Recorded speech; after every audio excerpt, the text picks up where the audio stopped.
si me iba, era para morir asesinado, o para ver cómo perdían la vida a manos del diablo que yo mismo había creado, aquellos a quienes más quería. Vagué por la isla como un fantasma, alejado de todo lo que amaba y entristecido por esta separación. Hacia mediodía, cuando el sol estaba en su cima, me tumbé en la hierba y me invadió un profundo sueño. No había dormido la noche anterior. Tenía los nervios alterados y los ojos irritados por el llanto y la vigilia. El sueño en el cual me sumí me recuperó, y al despertar sentí de nuevo como si perteneciera a una raza de seres humanos como yo. Me puse a reflexionar con más serenidad, pero aún resonaban en mi oído como un toque a muerto las palabras del malvado ser. Parecían lejanas como un sueño, pero eran claras y apremiantes como la misma realidad. El sol se encontraba ya muy bajo y yo aún seguía en la playa, saciando el apetito con unas galletas de avena, cuando vi atracar una barca no lejos de mí. Se acercó uno de los hombres y me dio un paquete. Contenía cartas de Ginebra y una de Clerval, en la que me rogaba me reuniera con él. Decía que hacía casi un año que habíamos abandonado Suiza y no habíamos visitado Francia. Me insistía, por tanto, en que abandonara mi isla solitaria y me reuniera con él en Perth al cabo de una semana, y juntos hiciéramos planes para continuar nuestro viaje. Esta carta me hizo, en parte, volver a la realidad, y decidí que me iría de la isla a los 2 días. Pero antes de partir, me esperaba una tarea que me producía escalofríos solo de pensar en ello. Tenía que empaquetar mis instrumentos de química, para lo cual era preciso que entrara en la habitación donde había llevado a cabo mi odioso trabajo, y tenía que tocar aquellos instrumentos cuya simple vista me producía náuseas. Cuando amaneció al día siguiente, me armé de valor y abrí la puerta del laboratorio.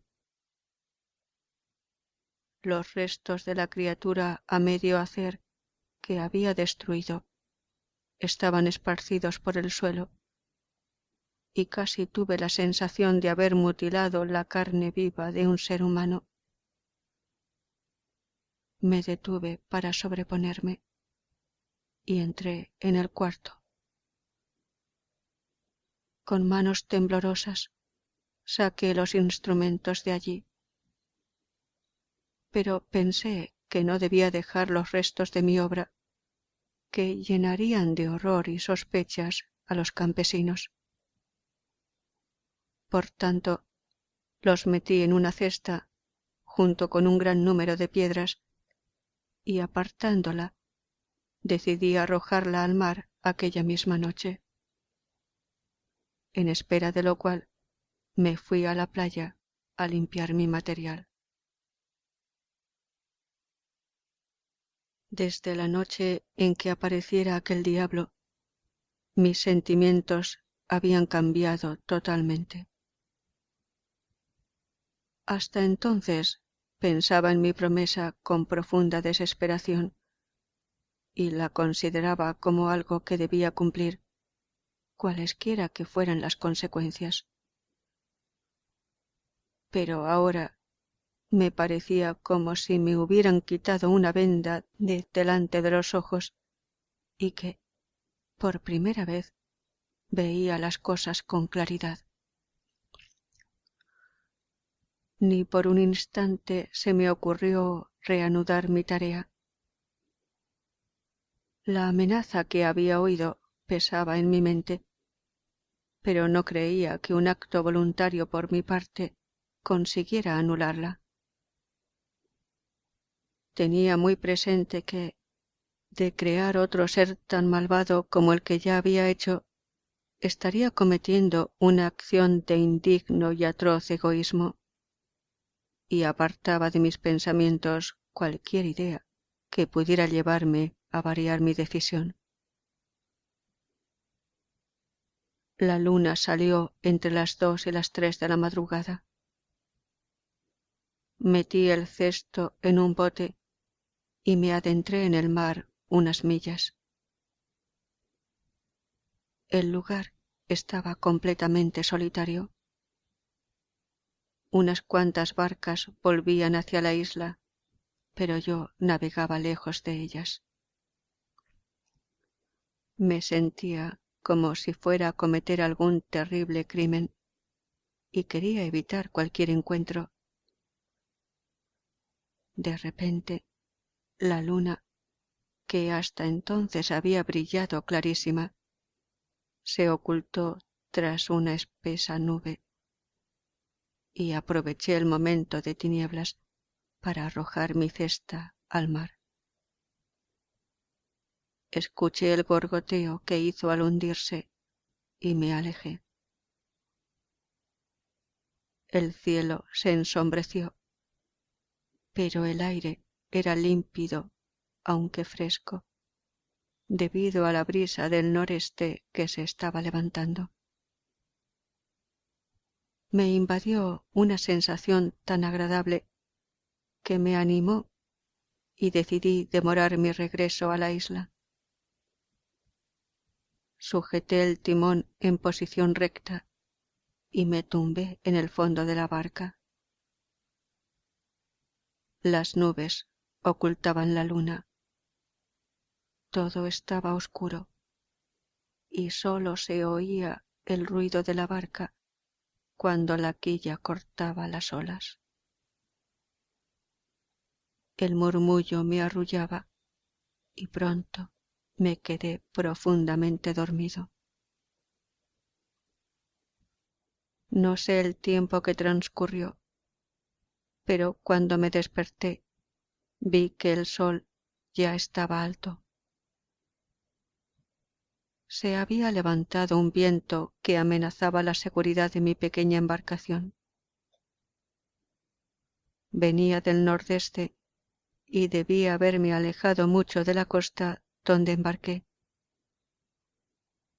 Traté de cambiar mi rumbo, pero enseguida me di cuenta de que zozobraría si lo intentaba de nuevo. No tenía más solución que intentar navegar con el viento de popa. Confieso que me asusté. Carecía de brújula y estaba tan poco familiarizado con esta parte del mundo que el sol no me servía de gran ayuda.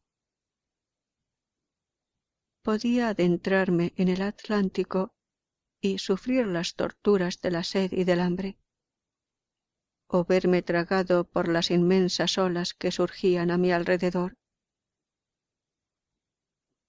Llevaba ya fuera muchas horas y la sed, preludio de mayores sufrimientos, empezaba a torturarme.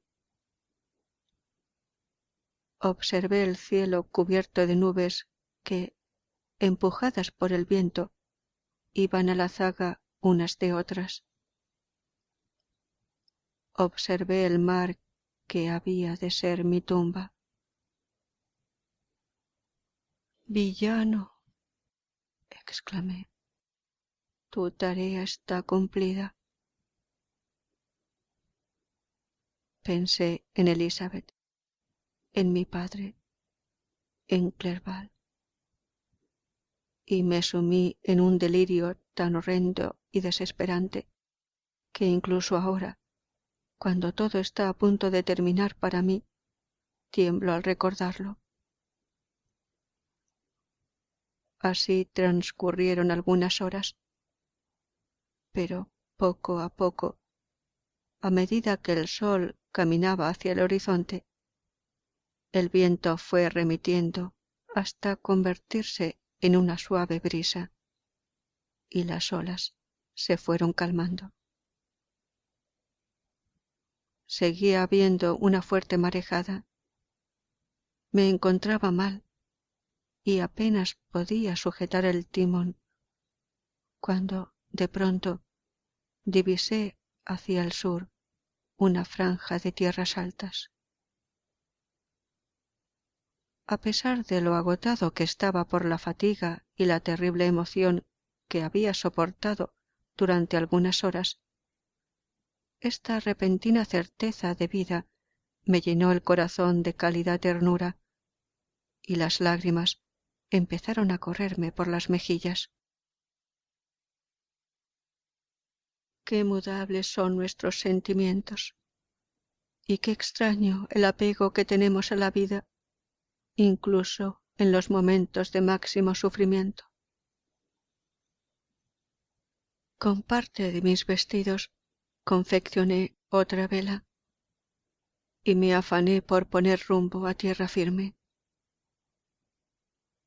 Tenía un aspecto rocoso y salvaje, pero así que me acercaba vi claras muestras de cultivo. Había embarcaciones en la playa, y de pronto me encontré devuelto a la civilización. Recorrí las ondulaciones de la tierra y divisé al fin un campanario que asomaba por detrás de una colina. A causa de mi estado de extrema debilidad, decidí dirigirme directamente al pueblo como el lugar donde más fácilmente encontraría alimento. Afortunadamente llevaba dinero conmigo. Al doblar el promontorio vi ante mí un pequeño y aseado pueblo y un buen puerto en el que entré con el corazón rebosante de alegría tras mi inesperada salvación.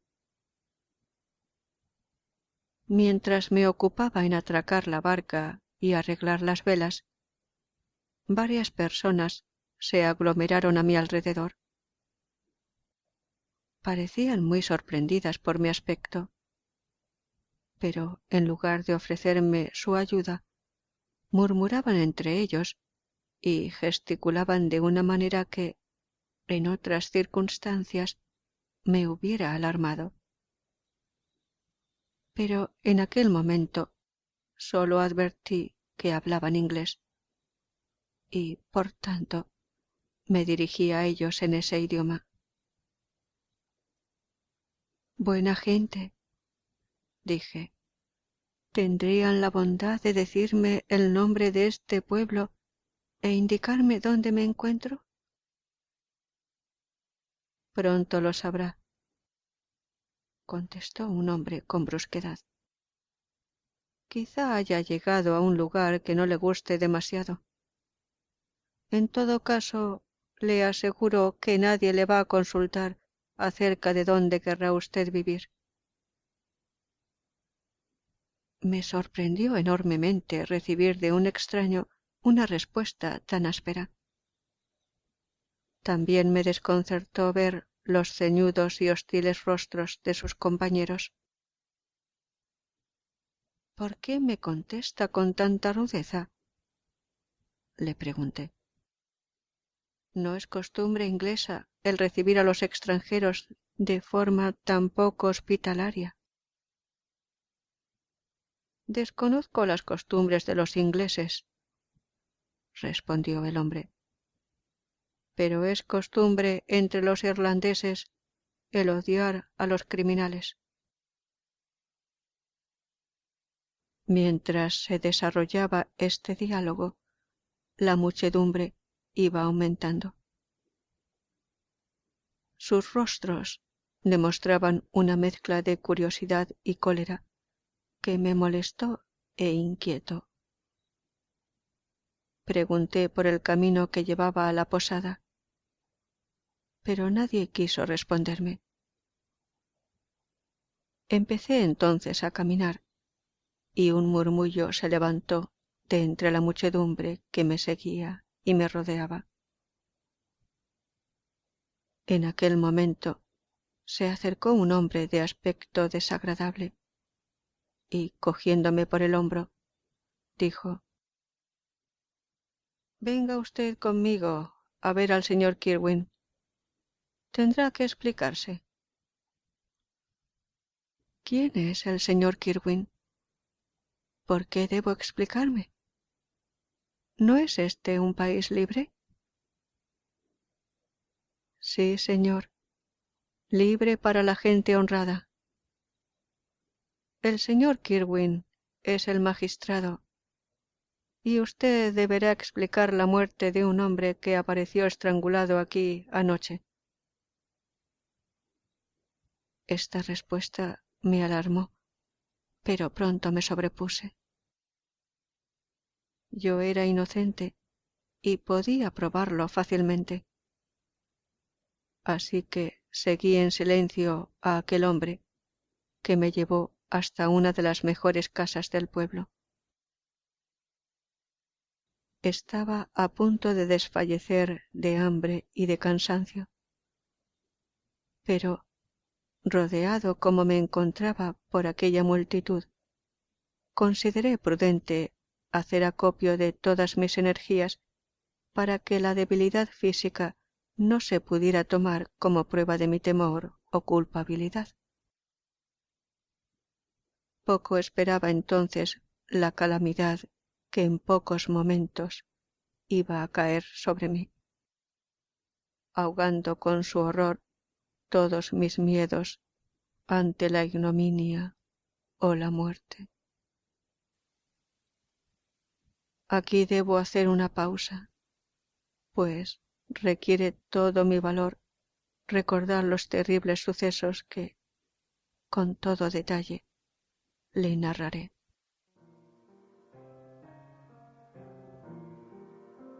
Capítulo 19. Frankenstein, de Mary Shelley, leído por Alba para albalearning.com.